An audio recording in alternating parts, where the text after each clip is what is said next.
हे गाजर मी खिसून घेतले, हे टाकणार आहे आणि त्याच्यासोबतच टाकणार आहे थोडासा गूळ, जो आपल्याला गाजर हलवा बनवायला लागणार आहे. एकदम असा प्लेन असा गाजराचा हलवा बनवणार आहे. त्यामुळे आता याला थोडंसं मिक्स करायचंय आणि वरून टाकणार आहे थोडीशी साखर टाकणार आहे मी.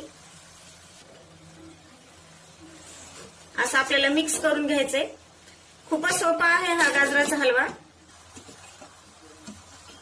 मी फक्त याच्यामध्ये इलायची टाकणार आहे, बाकी काहीच टाकणार नाही.